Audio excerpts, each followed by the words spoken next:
4 down, 2 to go. They kept it interesting in Chicago to keep the blood flowing. So the big question down the stretch is, will the real Packers defense please step up? The Vikings are heading to the frozen tundra for final home contest of the regular season, that is. And we break it all down next on your Packers Fan Podcast. Hey, Packers fans, this is your unofficial Packers Fan Podcast, and these are the podcasters you're looking for. One of these guys has been to the birthplace of Curly Lambeau, and the other guy, well, he has too. And now it's time to Go Pack Go with your hosts, Wayne Henderson and Troy Heinritz. Welcome back for another edition of your Packers Fan Podcast, the show by and for fans of your 13-time NFL champion Green Bay Packers. Give us a call after every game or any time of the day or night. 920-3PACK-GO. That's 920-3PACK-GO. Or visit PackersFanPodcast.com/feedback. Get your feedback into us. Now, this is episode 124 of your Packers Fan Podcast. It's December 20th, 2016, and the show notes will be at PackersFanPodcast.com/124. On this episode, we'll go over what we loved about our win over the Bears, and we'll share some news as it relates to the Pro Bowl. Yes, the nominations are out. And we'll take a look at the injury report as we prepare for the Vikings. And we will have the Packers dope sheet highlights for that Vikings at Packers game. And Troy, you'll have the keys to the Packers beating the Vikes, and we'll both have our wild guesses of the final score for this week's Packers matchup. And me, I'm at Wayne Henderson, your voice acting, podcasting, part owner of the Packers, and I'm hoping to be over this head and chest cold by Christmas. Please, Santa. Not if you're here, man. The weather's like 0 degrees, and then it's like 30, and then 0, and then 30 again. It's just not a fun place to be. But we're going to watch football anyway, because I'm at Troy Heinritz, and I'm super excited that my family is going to the game this weekend. Oh, very cool. But not me. You're going to be bundled up at home, watching on the big screen TV. Hey, yeah, you know what? 60 inches, totally fine with me. It's going to look so good. Yes, it will. Yes, it will. The Packers Fan Podcast is available also really well in your ears, on demand, and on the go with our free Packers Fan Podcast app. That's right. We do it for both iOS and Android. It's presented by theticketking.com. There are still tickets for the game this weekend. Remember, you're not sold out until the King is sold out. Get Packers tickets at the best prices by visiting PackersFanPodcast.com/tickets for all the details. I love the sound of that. Now, talking about this victory over the Bears, there are so many highlights from this fantastic game. Where on earth should we start?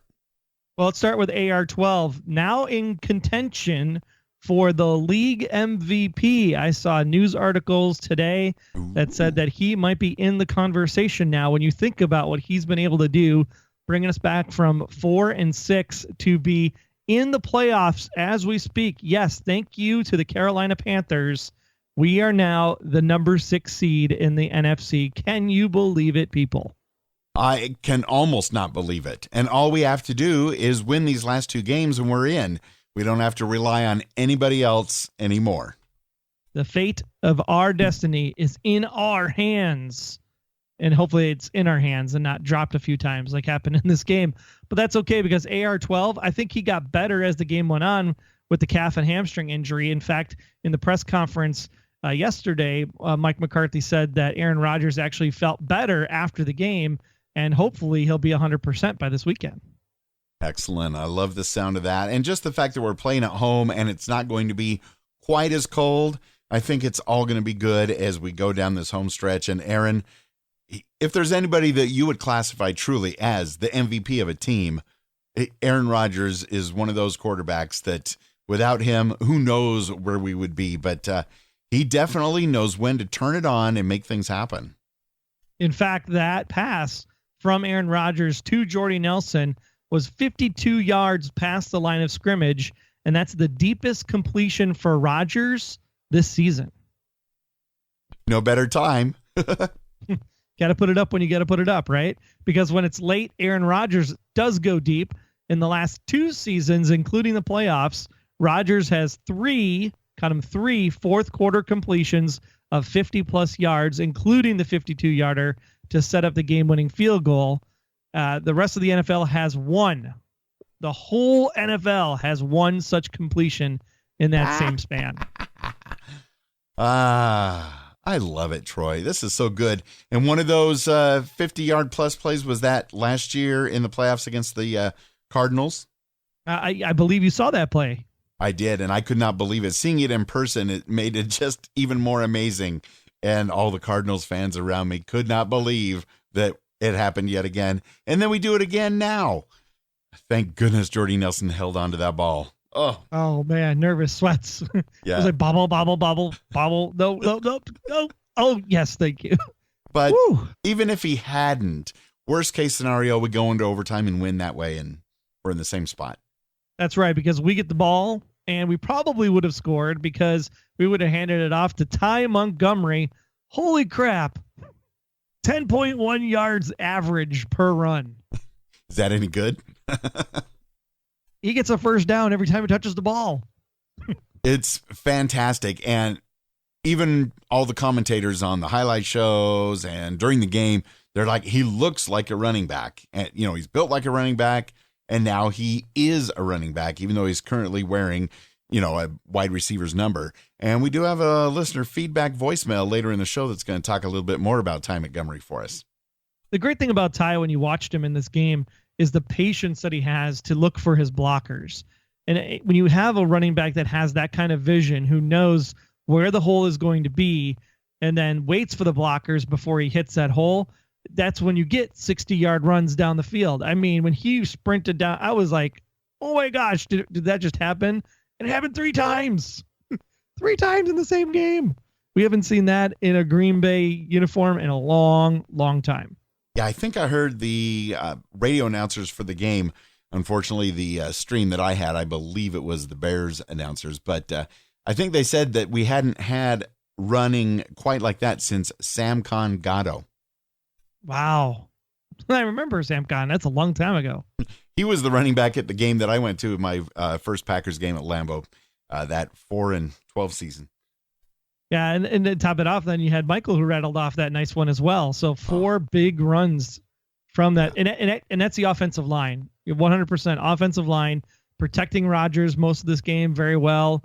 And then, of course, opening up those holes so that they can get through and have those explosive running plays. Really well done, especially given the adversity that the offensive line was facing towards the end of the contest. Great to see Kristen doing some great running. He got his, was that his first TD as a Packer? I believe so. I believe so. So we're picking the right time to get this running game finally going. Better late than never. Yeah, and did you know that on 16 carries on Sunday, Montgomery racked up 98 of his yards after contact? That's per ESPN Stats and Info, and that's the second highest single game total in the NFL this season, and highest by a Packers player since 2009.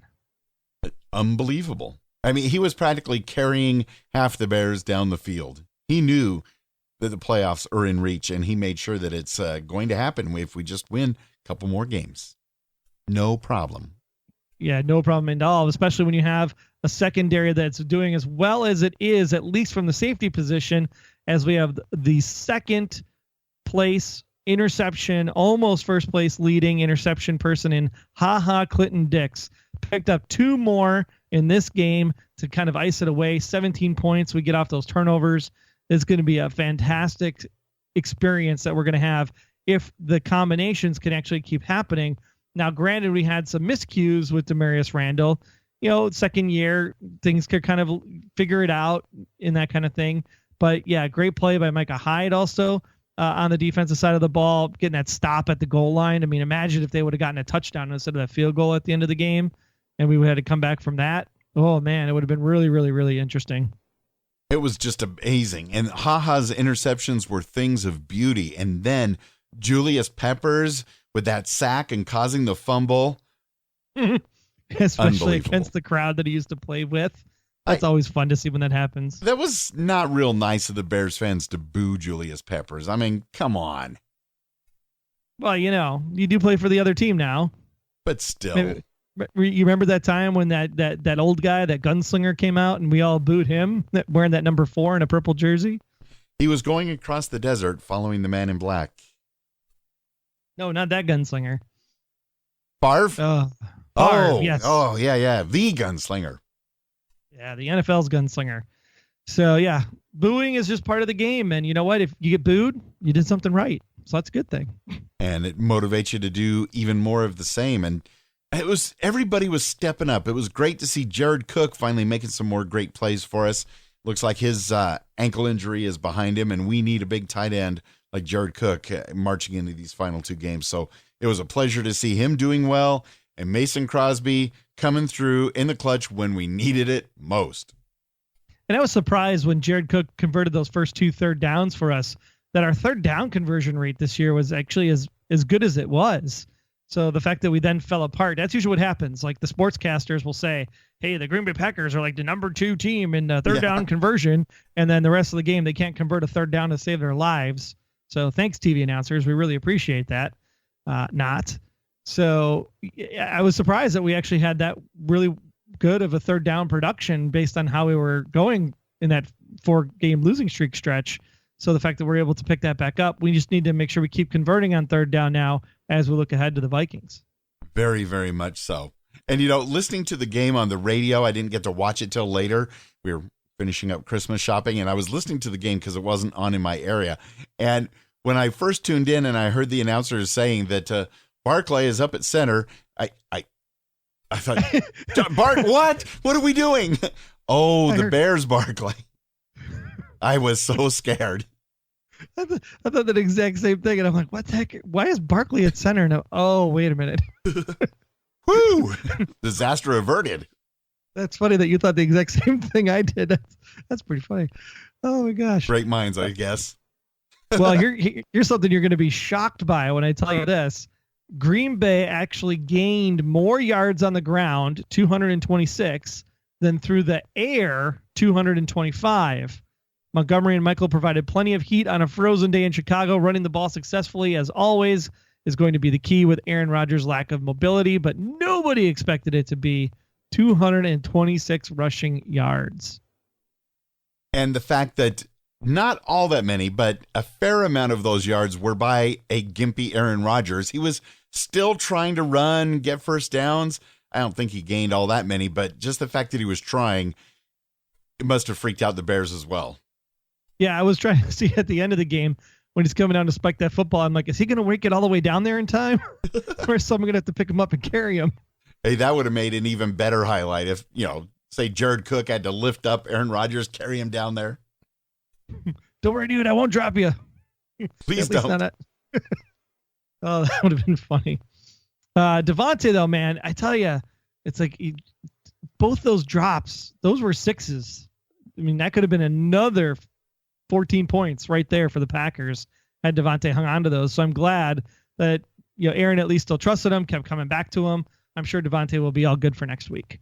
Yeah, he felt terrible after the game, and he promises to correct his problems. And so I'm going to take him at his word because he's been amazing all season long. Why would he, all of a sudden stop now? It's just one of those games where you're trying to catch a football where it's below freezing. The football's a rock. I mean, did you see that one field goal that I think Mason made it, but it wasn't the prettiest field goal I've ever seen earlier in the game. It sure wasn't by much. So it was like kicking a brick. Yeah, you don't want to have to do that too many more times. So at least it's going to be a little bit warmer at Lambeau this week. I love it. Well, this is the best news, though. Based on our live playoff probabilities, the Lions and Packers are exactly a 50-50 shot to win the NFC North at this point in time. The Lions had entered the day with a 64% chance, and the Packers entered with a 30% chance. So we're improving our odds. That means things are in our favor. And I don't mean to sound like a Debbie Downer, but 50-50, the fact that the Packers are going to be playing the Vikings, who are terrible at home, and then we play the Lions on the last game of the year. The Lions, I don't think they're going to come away from Dallas with a victory. I think realistically, I really think the Packers should have the 64% chance to win the division at this point if people are taking odds. And of course, if you ask me, it's 100% chance, but that's me. Yeah, I would say it's more like 70-30 at this point, but given just the Lions schedule. And Matt Stafford, with that hurt finger in the sling and wearing a glove, I don't know. We'll see. Well, Green Bay's clearest path to the title is to win out while hoping that Dallas knocks off Detroit. The Packers won the first matchup over the Lions, so identical 10-6 records would give the NFC North to the Green Bay Packers, so an extra loss always helps to give a little bit of a cushion. Now, since Minnesota was swept by Detroit, which leads it by 2 games, the Vikings need to win out to finish 9-7, while hoping the Lions lose out to wind up 9-7 as well. If the division were to come down to the Vikings and Lions with identical records, Detroit would take the division thanks to sweeping the season series between them. Now, if all 3 teams finish 9-7 with Green Bay losing to Minnesota and beating Detroit, then Green Bay would win the division. This is because the first tiebreaker is record between the teams that are tied, at which point each one would own a sweep of the other contender, and the second tiebreaker then is divisional record, and because of the 2 Packers wins over the Bears, we would hold the advantage and therefore win the division if all 3 teams finish 9-7. So for what that's worth, there's still a couple possibilities where we could take this thing, but obviously Mike McCarthy's told the entire team that 10 wins is the new goal. 10 wins is all we're focused on. Which is kind of shocking when you look back to when we were 4-6. But finishing at 10-6 would be a thing of beauty. And it sure will.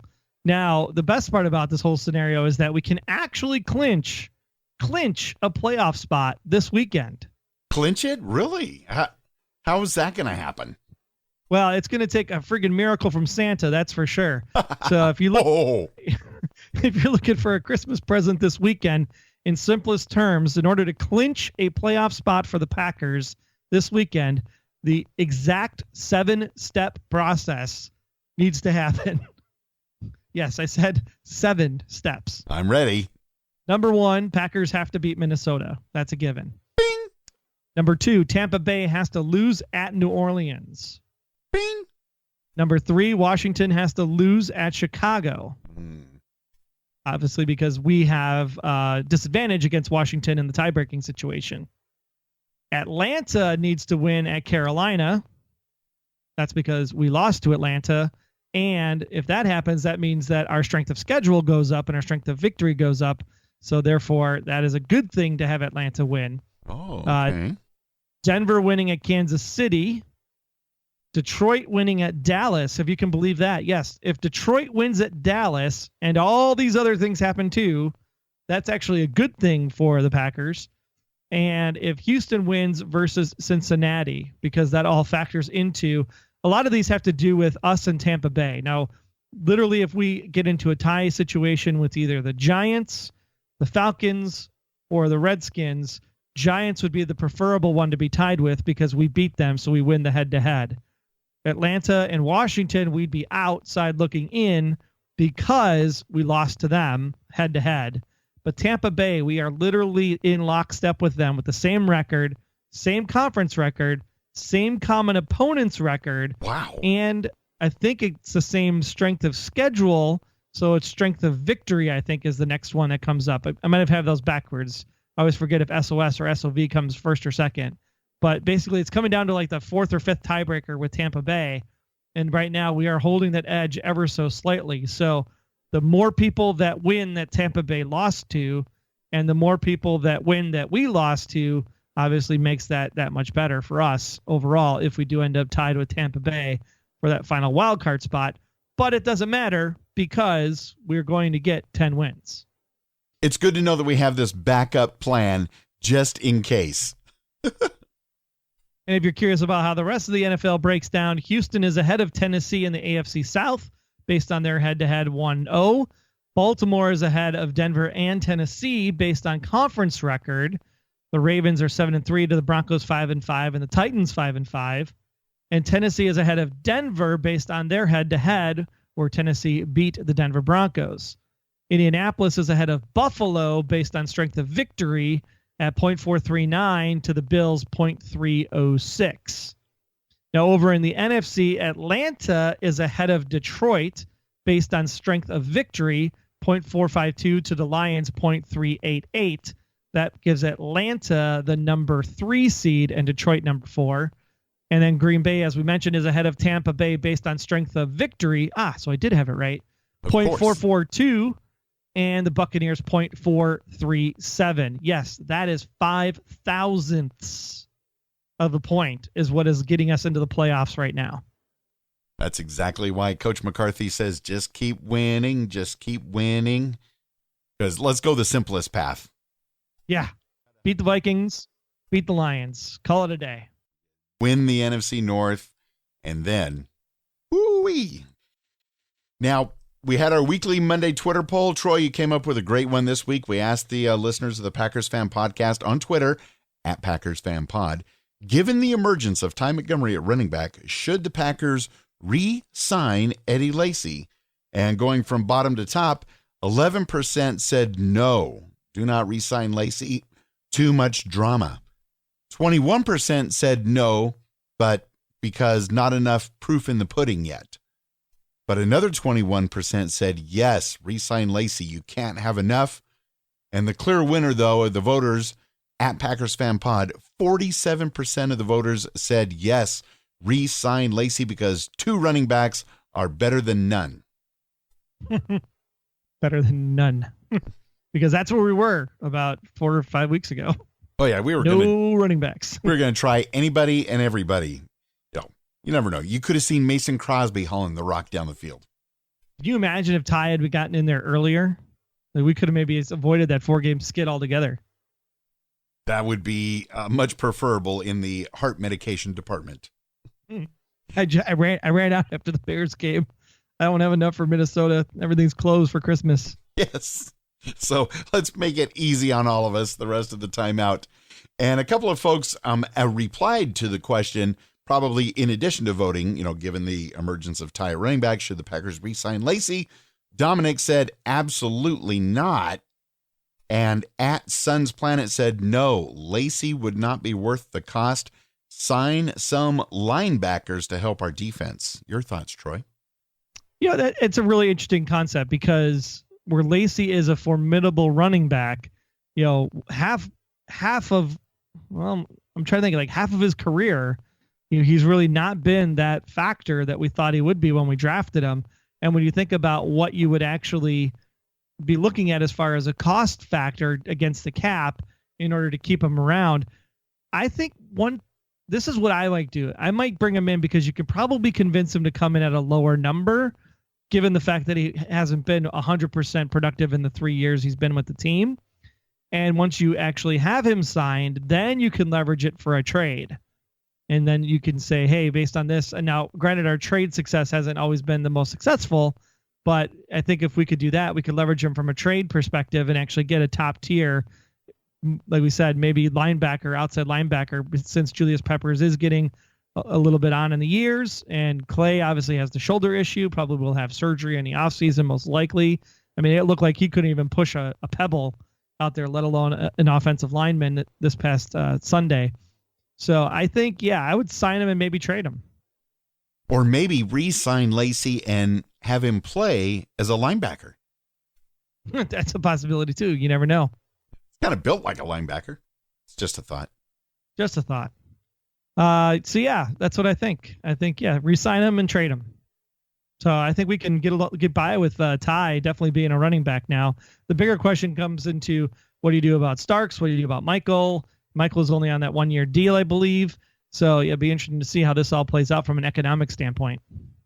Well, I think doing well in the playoffs and winning the Super Bowl will make the answers a lot easier to make. Well, in order to win the Super Bowl, we got to get to 10 wins. Then we got to win 3 playoff games.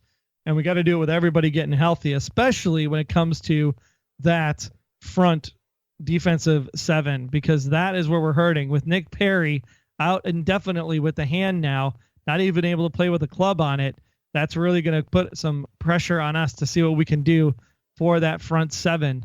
Obviously, Mike Pennell is out with the suspension, so that also hurts our stuff on the defensive line. So really, we're getting to that point again where we're seeing some issues.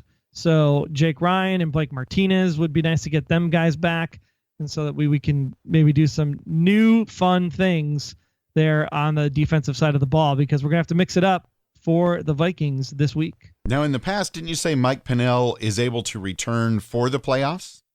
He is able to return for the playoffs. It was a 4-game suspension. Okay. And so based on that, if we obviously do make the playoffs, which we're in right now, yes, that's right, we're the 6th seed, in case you missed it at the top of the show, we would be able to have Mike Pennell come back and be back on that defensive line for our game potentially against Atlanta as it stands right now, or probably against either the Giants or Tampa Bay, Washington, maybe. It would be great to have him back for any and all of those games. It's going to come in very, very handy indeed. Remember, you can help make this Packers Fan Podcast even better by becoming a Packers Fan Podcast Patreon supporter. Helps us grow the show. We'll come up with even more great content for you, maybe even some live call-in shows, but we need your support to be able to do it, and you can win great prizes along the way. You can even join Troy at a game at Lambeau Field next season with some of the best seats around at Lambeau Field. Go to PackersFanPodcast.com/support for all the details. And thanks again to SaberAid and Don Lejeune for their awesome Patreon support during this past season of the Packers Fan Podcast. And because we love doing the Packers Fan Podcast with all of you out there, we'd appreciate it if you could just buy us a beer a month. That would be fantastic. $5 is all we need. Throw it in the kitty. That would be fantastic, because we love getting awesome listener feedback from all of you guys, like this one from our good friend Granny Cheese down in Texas. Well, hello, Troy and Wayne at the Packer Fan Podcast. This is Granny Cheese down here in Southeast Texas, calling to say fabulous game today. It was close. They gave us a run for our money. But Ty Montgomery did awesome. I've been saying all along that he was going to be a star, but I guess people have to see to believe. Great game. Go, Pack, go. Have a great weekend. Bye. Awesome. Yeah, I think the thing there, Granny Cheese, is that because you know Ty from being down there in that Southeast Texas area, you just needed to call into the Packers Fan Podcast so we could get the word out there to say, Ty's a man. Granny Cheese know what she's talking about. She definitely does, and makes a great point that some people just need to see it to believe it. And I think we all saw it this weekend. I think there's a lot more Ty Montgomery believers today than there were last week. And so I'm excited to see how many more come on board as he does great things in these next 2 games. And it's funny how we're saying this name, because you remember when we were 6-0 last year? Yes, I do. And then the whole ship fell apart, and it was because Ty Montgomery got injured. And now the ship has been righted because Ty Montgomery's healthy and playing again. Mm-hmm. Yep. I think there's a connection there. He should be asking for a new contract next year. He might. And if we win the Super Bowl, well, we might be even more accommodating. That's for sure. What else do we have out there from our listener feedback there, Wayne? Let's see. On Facebook, John Cook reported in saying, number 88, great game. Play calling, questionable. Yeah, I mean, the third down conversion plays were interesting decisions. Once again, we kind of rest up on defense in that fourth quarter. So, yeah, I still think they put together a good performance. I think they were trying to keep the game plan as minimal as they could because of the inability of Rodgers' ability to scramble. I think that was really what it was. So I think all in all, it'd be interesting to see if he is 100% better, according to the press conference, then I think maybe we'll see some more interesting things in the game plan this week. I'm looking forward to it. It's going to be great to see Lambeau Field. The game's going to air even here in Southern California. So I think this is going to be one of the big games that'll be shown many, many places. At least I hope so. We also heard on Twitter from Packer Fans Germany, what a game, but what a nice ending. Mr. Jordy Nelson for the win. Third quarter was good. The rest was rubbish. Well, we got AR-12 and Jordy Nelson. And I also heard from Tim Evans, who said, the most memorable games in Packers histories all have a name. I vote for calling this week's game Hail Jordy. Hashtag Chicago, hashtag Go Pack Go. Hail Jordy. I agree with that 100%. And the best thing about this is that with that win over the Chicago Bears, the all-time series is now tied for the first time since the 1930s. Oh, yeah. Good stuff. Good stuff. And, of course, with all those accolades comes even better news. Yes, the Pro Bowl nominations have been out, and 3 Packers have been selected to the Pro Bowl this year. represented by, get ready for it, yes, Clinton Dix is going to the Pro Bowl, as well as TJ Lang, and you would have guessed this one, quarterback Aaron Rodgers were named to the Pro Bowl by the National Football League today. Clinton Dix earns his first selection of his 3-year career, becoming the first Green Bay safety to be selected since Nick Collins back in 2010. His career best 5 interceptions are tied for number 2 in the NFL this season and tied for number 1 among safeties with New York Giants' Landon Collins. It is the most interceptions by a Packers safety in a single season since Charles Woodson's 7 and Charlie Pepra's 5 in 2011. Posted a career-high 2 interceptions in both Week 9 and Week 14, becoming the first Packer to have two interception games in a season since Woodson in 2011. That sounds fantastic, and all 3 of those are solid choices. Obviously, AR-12 is, everybody's pick, but the others, congratulations. Are they playing a Pro Bowl game again this year? Do they still do that? Yeah, they still play that Pro Bowl game, which means that Aaron won't be there, or none of these guys will be there because we'll be at the Super Bowl. Oh, yeah. Oh, yeah. Oh. Lang, this is also Lang, if you can believe this, TJ Lang named the Pro Bowl for the first time in his 8-year career. Really? Yes. He was always an alternate in the last 2 seasons, and he started 89 games since 2011, the most by a Packers offensive player. Wow. That's a lot of games. I love it. I cannot believe. I thought for sure he was the type that would have been there 3-4 years in a row. He is solid. And for Rodgers, this is his 6th Pro Bowl selection of his career, and he has the 2nd most selections by a Green Bay quarterback, trailing, yes, you guessed it, Brett Favre's 9. Rodgers is tied for number 2 in the NFL this season in passing touchdowns and passing touchdown percentage. He's tied for number 4 in touchdown interception ratio, ranks 5 in passer rating, and number 6 in passing yards. But he does rank number 1 in the league this season in games with multiple passing touchdowns and no interceptions, 2 more than any other quarterback. Based just on those stats, you would get a visual picture of us being undefeated at this point. Well, and again, you look at the games that we lost, right? The 6 games we lost, could have beat Washington, could have beat Atlanta, could have beat Indy, could have beaten Minnesota. So really it was that Titans game and the Dallas game are the only 2 true, real big losses on the schedule. So yeah, this is a 14-2 team under the covers. It just doesn't reflect that way in the standings because the NFL, well, it's kind of fickle sometimes. Oh, well, that's why we're just going to have to win these last 2 games, get into the playoffs, and make some noise there. Now that you want to know somebody that should have gotten a Pro Bowl nom, I think, especially for this season, was David Bakhtiari. I mean, this guy has been a stud this season, and it's good to see that Bakhtiari was at least named as a first alternate, as well as wide receiver Jordy Nelson. Excellent choices. Bring on the Pro Bowl. Not the game, just the awards and accolades. Just the accolades, yeah. Yes. The game. The Pro Bowl. Oh my man. Goodness. Well, it's all about the NFC this month, the NFC North, that is. And the NFC North notes, don't look now, but the Lions have fallen to 9-5. Uh-oh, the Packers are only 1 game back. Hail Marys. The Vikings, they lose again, right on schedule. They're now behind the Packers and Lions at 7-7. Bears are 3-11, but the Bears. But remember early on in the season when the Vikings were like undefeated and people were anointing them the NFC champs on their way to the Super Bowl, and we kept saying, hey, every year the wheels fall off, and the wheels are falling off. Sorry, Vikes. Yeah.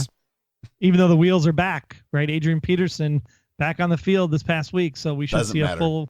Yeah, I'm hoping that we can do 2 things. One, we can end Adrian Peterson's season on Saturday by completely ending the Viking season as well, because 1 loss for them, and they ain't going to the playoffs. Uh-oh. That would be just too bad. That would be fun to see, especially after losing we're just going to call it now. It's called the NFC Packers, not the NFC North. It's our division. We want that title back. And, be some sweet revenge after that game at the beginning of the year where they opened up their new purple stadium and all that noise. And like you said, go for the points on the road, Packers. Yes. I mean, think about it logically. If we can pull off these 2 wins, 1, most epic comeback ever. 2, then that gives us 5 division championships in 6 years. Yeah, it's our division. And that 7th year was the year that we were the 6th seed wild card and won the Super Bowl. But who's taking notes? I am. Love it. Well, we are here, people. Week 16, game 15, Sunday afternoon at Lambeau. That's right. Final home contest of the regular season, that is. It'll be a high of 37 degrees. Holy crap. Man. It's like spring. Put on your sunscreen. It's actually going to be Saturday afternoon. The whole Christmas thing that's right. is The Christmas thrown thing. off the schedule. So it's going to be here even sooner. Oh, can't wait. Can't wait. 37 degrees Fahrenheit. Man, that's toasty compared to last week. But do you know what happens when you get temperatures this high in this late of the year? It doesn't do things very well. Like you would assume like a high temperature would be like sunny skies and it's all good. No. When you get this side of the hemisphere with the sun and the weather and the meteorologists and all that stuff, yeah, high temperatures means rain and snow. And in this case, because it's going to be so warm, it's an 80% chance of rain on Saturday. So it's going to be one sloppy game if this holds up. Or it could totally flip and have a Christmas Eve miracle. Sunny and 42. Who knows? But at this point, Tuesday night when we record the podcast, that's the forecast. Well, the good thing about this situation now, so think about this logically, the Packers will play on Saturday. The Lions have the Monday night game. In Dallas, right? In Dallas. So that means that when we go then to travel to Ford Field for the finale of the regular season, we'll actually have those like almost 2-day extras of rest in that situation. So they'll be on the short week. We'll be on an extra long week. It's actually going to be like 2.5 days because we play the early game and they play Monday night. That's a 2.5 day time frame in between. Yeah. So things are looking up the way they should, whether you believe in those Thursday games or not, but this is actually in our favor. So that's probably the biggest thing that can help out our game because Adrian Peterson is back. He's still a great player. So let's make sure that the Vikings are completely out of the playoff conversation. We almost ended his season last time, so let's just make it official this week. Make sure we get Adrian Peterson locked up. That is the key to the game, number 1. Number 2 is pass rush. It has been absolutely non-existent, and the only way we can create opportunities for to lead the NFL is to disrupt the throwing patterns and timing. So pass rush is going to be the big key to the game this week. Thirdly, Ty Montgomery, once again, although Minnesota defense is a little bit tougher, so we do need to work in a bit more. So Rip, I think, is going to be featured in this game a little bit more as a lead blocker. Yeah. And get him out there leading the way, and that will then spark off Ty Montgomery to go off for maybe 200 yards in a single game, and we'll show Adrian Peterson what running is really like. That would be awesome. Oh, snap. Field position, as it'll be a bit warmer in Green Bay, as we just mentioned. And because of that sloppy field, we're going to want to make sure we're as short of a field as possible when we have the ball and as long of a field as possible when Minnesota has the ball. So field position is going to be critical. So Shum, make sure you get your legs all worked up there. And finally, number 5, be aggressive out of the gate. We're one of the best on third downs this season until last week. We need to convert more, move the sticks, run the score up early. Remember Seattle, anybody? It can be done. This is a must-win game for the Packers. We need to tune out all of the playoff noise, all of what Detroit is doing, and just focus on getting win number 9, because in order to get to number 10, you got to get to number 9 first, since we obviously won't know any of the outcome of the Lions-Dallas game before this one is in the books. Yeah, it's going to be a long break in between those two. So those are great keys to the game, Troy. And I can picture this game a lot better in my head now after hearing you describe the weather situation and how we got to get out to an early start and just get some points right away and then hang on. I feel this one being like that. Remember the Vikings game, Antonio Freeman catching the ball on his back shoulder, getting up for the touchdown? Yeah, I feel it's not going to be that close, but it's going to be like that kind of wet and muddy nastiness. Well, since this game is going to be on Fox here in the U.S., called by Troy Buck, for those watching and listening to the television feed, we might hear one of them recreate the "he did what?" We'll see. We'll see. Now, some of the official Packers dope sheet items that the Green Bay Packers want you to know about. Of course, we'll have the whole thing linked at PackersFanPodcast.com/124. The 8-6 Green Bay Packers return to Lambeau Field this week to take on the 7-7 Minnesota Vikings in the final home game of the regular season. Saturday, December 24th, Christmas Eve at 12 noon Central Time on the Fox network here in the U.S. Now, Green Bay has won 4 consecutive games, becoming the only team in the NFL to have a winning streak of 4+ games in each of the last 8 seasons, going back to 2009. That's a nice stat. And the Packers have registered a winning streak of 4+ games in 10 of the 11 seasons we've had under head coach Mike McCarthy. Can I get a go, Pack, go? Go, Pack, go indeed. Who wanted to fire Mike McCarthy again? Yeah, almost everybody. Lots of people are here this year. The Packers will be playing on a Saturday during the regular season for the first time since 1997. Green Bay is 16-12 in regular season Saturday games since 1925 and has won its last 4 games. I'll focus on the second part of that statement. It definitely. Focus, everybody, on the second part of that statement. And the Packers are playing on Christmas Eve for the first time since 2004 when they won 34-31 at Minnesota to clinch the NFC North title. See, this kind of stuff has happened before. And through 112 meetings, which includes 2 postseason contests where we're tied 1-1, the Packers hold a 59-51-2 edge over the Vikings all time in the series. So even better than our finally getting back up to tied with the Bears in that series. And 2 notable connections. Packers defensive tackle Letroy Guion played for the Vikings from 2008 through 2013 after being drafted by the Vikings in the 5th round in the 2008 NFL Draft. And this was just kind of fun. Packers tight end Jared Cook caught passes from Minnesota quarterbacks Sam Bradford and Sean Hill while they were all in St. Louis as part of the Rams back when they played in St. Louis. Again, read the full Packers dope sheet at PackersFanPodcast.com/124. And kind of doing math in my head, Troy, I think you picked the game much more accurately this week against the Bears than I did. So go first. How are things going to fare this week at Lambeau Field?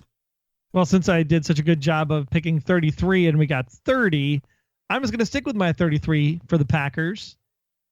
And I think the Vikings, they're pretty much done for. So a solid 15 from them sounds good.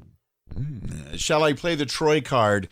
Go full Heinrichs and say, how are they going to get to 15? 5 field goals, Wayne. 5 field goals.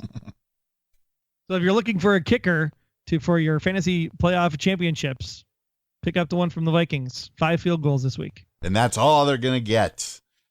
Oh, we're on a similar path. I see slightly lower scores, but just about the same spread. Packers 28. Yes, we are going to win. I'm going to predict a victory. Packers 28, Vikings 11. 1 field goal and a 2-point conversion on a touchdown. Exactly. Okay. I like the 5 field goals better. Means the defense is stepping up. Yeah, when you look at it like that, or let's just go for a shutout. What the heck? What the heck? That'd be fun. Haven't had one of those in a while. The Unofficial Packers Fan Podcast is not affiliated with the NFL or the Green Bay Packers. However, it would be great if we can make that happen for Season 7. Just let them know to check us out at PackersFanPodcast.com and drop us a note at media@PackersFanPodcast.com. That would be our email address. Also, don't forget to become one of the Packers Fan Podcast faithful by visiting PackersFanPodcast.com/support. You can see how you can help make your podcast even better. It is the holidays, so if you're looking for maybe an after Christmas gift, because I think at this point shipping is pretty much all over in order to get stuff on time.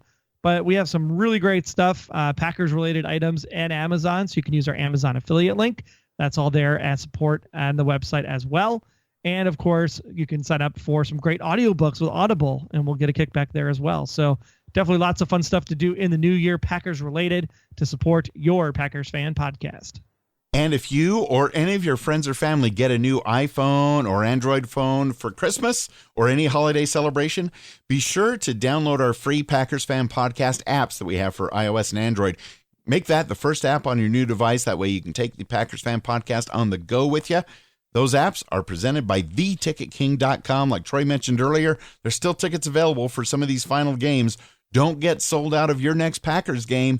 Visit PackersFanPodcast.com/tickets for all the details. And all season long, follow us on Twitter at PackersFanPod, and especially on Mondays, Victory Mondays.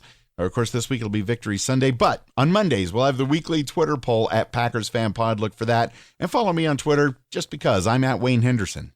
And me, I'm at Troy Heinrichs. Be sure to like us on Facebook as well. Just visit PackersFanPodcast.com.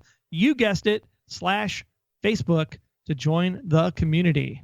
And remember to get in your feedback, PackersFanPodcast.com/you guessed it, feedback. Get your thoughts in. Let your voice be heard. Keep the conversations going.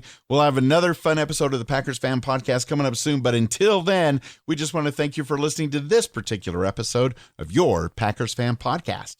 Be sure to subscribe in iTunes so you don't miss an episode as we make our playoff run, and continue to support the podcast by sharing the show with all of your friends. Now, let's show the Vikings what a real Norris Division champion looks like. We are going to light up that frozen tundra, G-Force. So let's hear you. Merry Christmas and a Go Pack Go!